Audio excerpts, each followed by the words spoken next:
Well,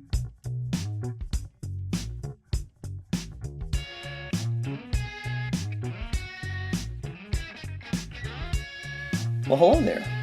Welcome to the Gracious Guest Show.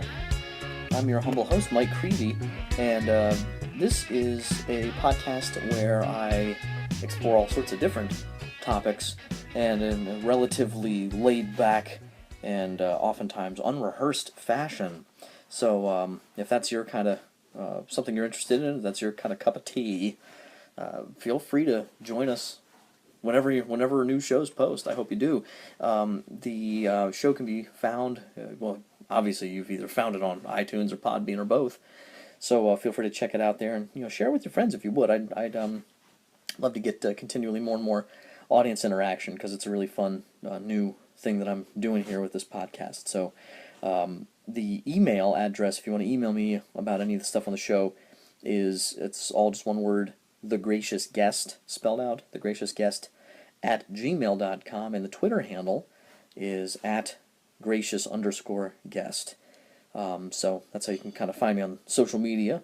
And today I'm kind of excited because this is my first attempt at a movie review. I don't pretend to be a professional film critic of any kind, but I do love movies and always enjoy the experience of going to them, and I don't get to do it too much lately.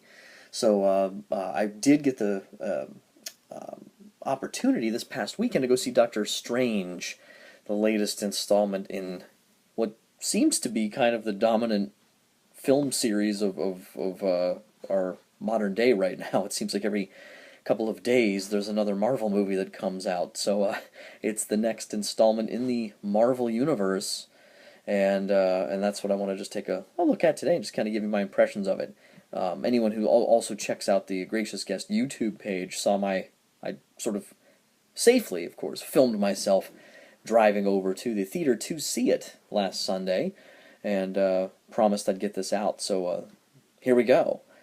Now, I must say, going into this, I didn't know anything about Doctor Strange at all. I'd seen the trailers for this movie, and really, when I was a kid, most of my exposure to the Marvel Universe really was through X-Men. My brothers and I, especially my brother Joe and I, always liked the X-Men cartoon show especially, and there were some video games and stuff, but I never, to this day, I don't know that I've ever really read a comic book, or a graphic novel, from cover to cover. Or to use the Demetri Martin joke, maybe I have read it cover to cover, but I've gone around the outside from cover to cover, so it was much quicker of a read. But anyways, I definitely have not really, I wouldn't at all count myself as a comic book person per se, or a fan at all, certainly not an expert. So most of my exposure has been through TV and through film and action figures and video games. So X-Men was really my kind of favorite out of the Marvel Universe. And Spider-Man a little bit. But on the DC side of things, I was always a fan of Batman especially. Probably my favorite superhero. It's kind of hard to say. It's kind of a tie in some ways between Batman and Wolverine for me. So that's kind of my two tent posts kind of in or feet planted, one in Marvel, one in DC. So I'm a very big fan of all of the Hugh Jackman outings as Wolverine. Some more than others, but we'll save that for another time. When Logan comes out, I'll probably do a review for that. But anyways, for now, back to Doctor Strange. So I've enjoyed the last 9 years here or so of all these Marvel movies coming out, really with the Iron Man movies kicking them off, and the way they've done the character development, I think, in my opinion, pretty satisfactorily. I think sometimes it's hard to follow it. I do occasionally get a little weary of the whole endeavor. It's like constantly just one big story, and it's like, okay, where's the end? So that can, I don't know, that sometimes gets a little frustrating, or maybe not frustrating, but just a little, I lose the excitement a little bit, but I always, overall enjoy the experience, and for me, it's just about having a fun cinema experience. So this was just cool to be able to actually see it in the theaters, and especially going into it without really, in my case, having anything to weigh it against. So I'm not approaching this movie with a lot of expectations from the comics or from, decades of prior knowledge of Doctor Strange and this character and that kind of stuff. So my journeys to Wikipedia and other Googling has led me to understand here that that this is a character that's been around for a few decades, really, and so he's not new to the Marvel universe, of course, but this is his first real film outing, at least in the modern sort of Marvel universe, you know, movies that we've been having here. So, but at any rate, I do have the synopsis, not the synopsis, or yeah, basically the synopsis here. And this was just, I mean, you can just Google it, you know, but if you're not familiar with it, so this is from, you know, if you look up the movie quick, the basic synopsis is this: Dr. Stephen Strange's life changes after a car accident robs him of the use of his hands. When traditional medicine fails him, he looks for healing and hope in a mysterious enclave. He quickly learns that the Enclave is at the front line of a battle against unseen dark forces bent on destroying reality. Before long, Strange is forced to choose between his life of fortune and status, or leave it all behind to defend the world as the most powerful sorcerer in existence. So I didn't realize Marvel was going to go into this realm of sorcerers and stuff. Like I said, I didn't know anything about this particular corner of the Marvel universe until I saw this. So at any rate, it basically, you know, kind of follows that trajectory, obviously, that I just read there from the synopsis. And Benedict Cumberbatch in this role, like, he's this very kind of cocky. There's a lot of similarity to Tony Stark in some ways. You know, he has that kind of narcissistic. You know, he's good and he knows he's good. You know, at what he does, and his, you know, girlfriend, maybe not girlfriend, we're not so sure at the beginning. They seem to have some sort of thing in their past. Is this other doctor? I think her name was Christine. Christine Palmer, I think, was the character's name. So she's played by Rachel McAdams. Quite frankly, I don't really know why Rachel McAdams was playing this role. It was, and in a lot of reviews I've seen have said the same thing. I think one review said that she's, you know, it said something about, like, could Rachel McAdams please be the last, like, you know, competent Hollywood actress to play a completely superfluous superhero girlfriend? And I kind of had to laugh a little bit. So she has a role here and there in the movie, but it really, I felt like it kind of could have been played by pretty much anybody else, or even someone who's kind of an upstart type actress. It might be a good chance to, you know, maybe kick off a career. So I don't really know how that worked out, but at any rate, but she did fine. So, but Benedict Cumberbatch, I thought I'll get more to the end of this, or at the end of this podcast, as far as his overall performance. But just for the general plot, you know, I think he gives that attitude right off the bat. Like, you really kind of get this connection with him immediately. You know, okay, or a good read. You know, this is what this guy's like. You know, he's this awesome surgeon, and boy, he's going to let everybody know it. You know, he's really kind of full of himself. He's brought in to help out at another surgery where, of course, like, if he hadn't done it, this guy would have died, and all this kind of stuff. So, at any rate, and I should say, I don't want to be too spoiler heavy here, but there may be some spoilers, so I'll put a note when I actually post this that, you know, just spoiler alerts. But at any rate, so he goes off, and there's a lot of commonalities here with things like Batman Begins in a lot of ways. Like, you know, someone is lost and they go off to the Far East somewhere to some sort of, you know, spiritual type / martial arts experience, you know, and so there's definitely some things we've seen there before as far as just the general kind of origin story of a hero who starts off in one place, loses his way, and then has to make this climb, you know, or this new journey, this calling, this call to some sort of quest. You know, it's a ancient, you know, kind of story feature. So that's, you know, it's nothing really new there. But what's cool is, though, he's definitely in that Marvel universe. And there's some little references here and there. You're kind of picking up on some other, you know, things going on with the Avengers and stuff kind of in the background. You see Tony Stark's, like, you see the Avengers Tower in the skyline of New York City at one point where the movie starts off. So he goes off into Nepal and ultimately tries to find this place called Kamartaj, which is this you know, mysterious place where, you know, he's hopefully really just trying to find healing for his hands, which have been terribly mangled in this accident. And he's so determined, you know, to be able to do his job, what he's so good at. He's so attached to his work. His work defines him. And I think that's a really good point to consider, too. Like, how that challenge that we all run into, the things we do versus the things we are, or the person we are. And you know, if you know anything about St. John Paul II, even, you know, Pope John Paul would always like to draw that emphasis out too. That humanity, our human life is about who we are. Our identity as a person, rather than just what we do or just what we have. So you see that tension for sure in here. So Doctor Strange finds himself where he's constantly telling people, like, they call him Mr. Strange, and he's like, it's Doctor, and he's really attached to that title. It's something he's worked so hard at, and now he can't do it, and he's just lost this forever, and with that he's lost himself. And so it's a very real, kind of believable tragedy that I think a lot of us can relate to in one way or another, whether it's this serious of a tragedy. We've all experienced that on some level, or the fear of that, like, I'm going to lose everything, I'm going to lose myself because I lose this skill or whatever it is, or I don't get that job.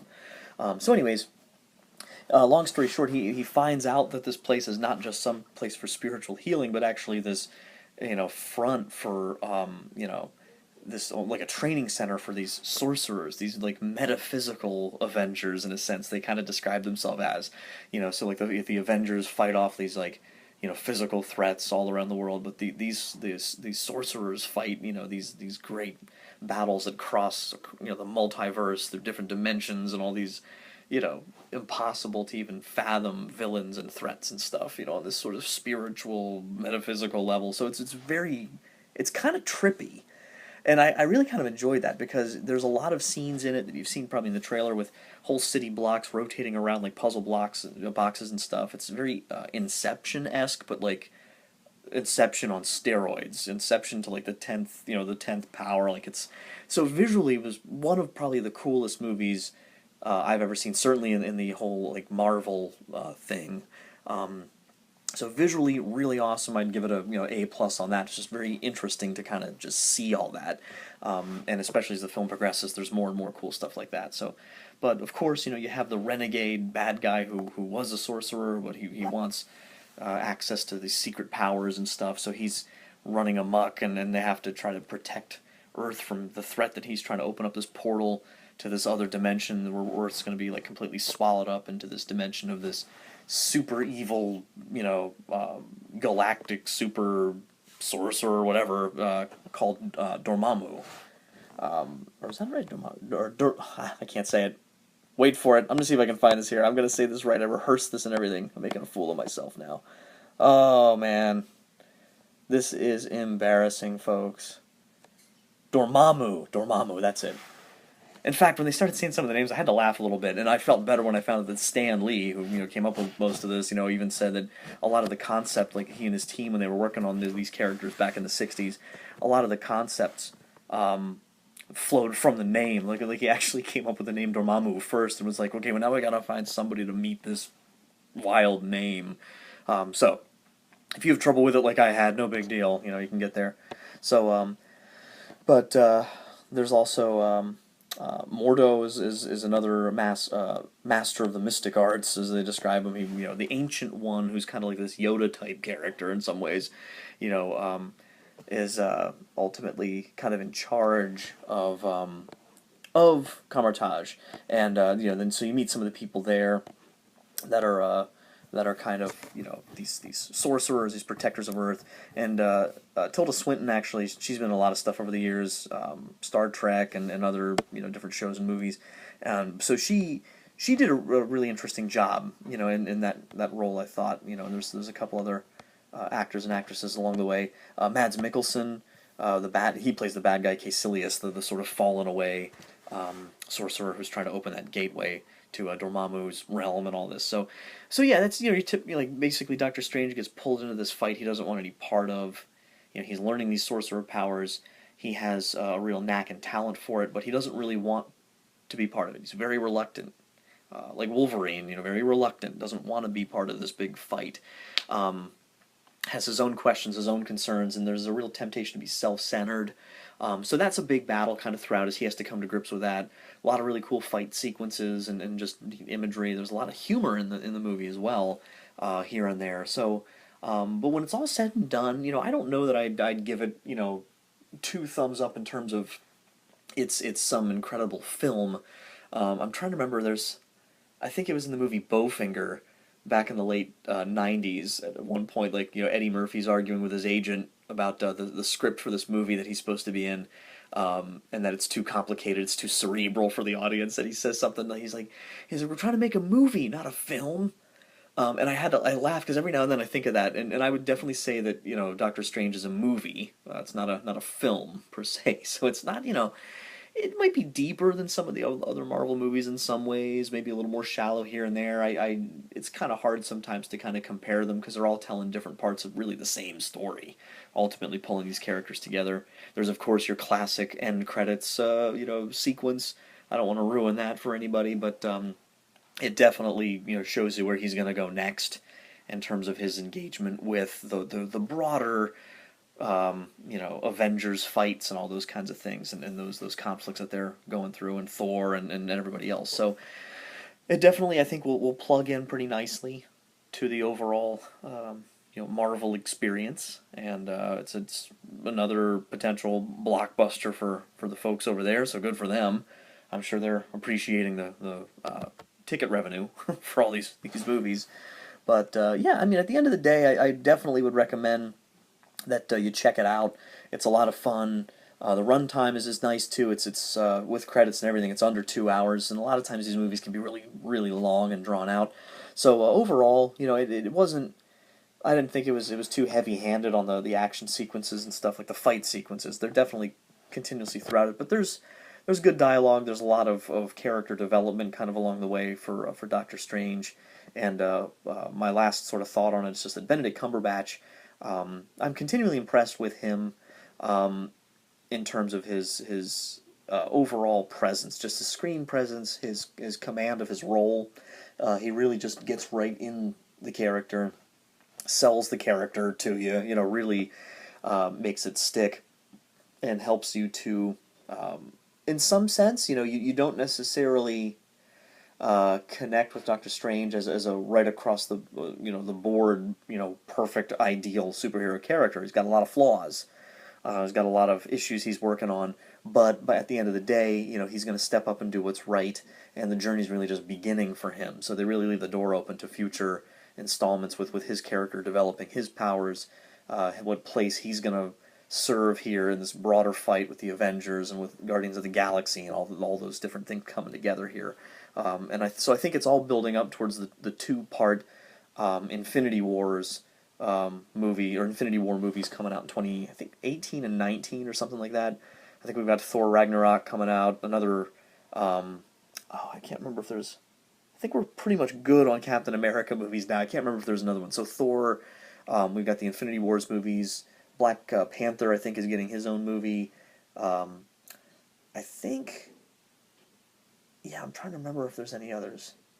Captain Marvel, I think, is also... So there's all these different Marvel movies coming out, and this is definitely going to play a big role in those as well. So anyways, that's my little, brief-ish review on Doctor Strange, and don't want to spoil it anymore for you. Go check it out, get some popcorn, kick back, and I think you'll enjoy it. So this is the Gracious Guest Show, where we do all sorts of fun stuff, movie reviews and music and everything in between. So keep posted for future shows. Spread the word, get the word out. If you want to give me your comments on Doctor Strange, or you have, your own take on it, feel free to email me. Shoot me an email over there at thegraciousguest@gmail.com, or hit me up on Twitter @gracious_guest. Until next time, we'll see ya.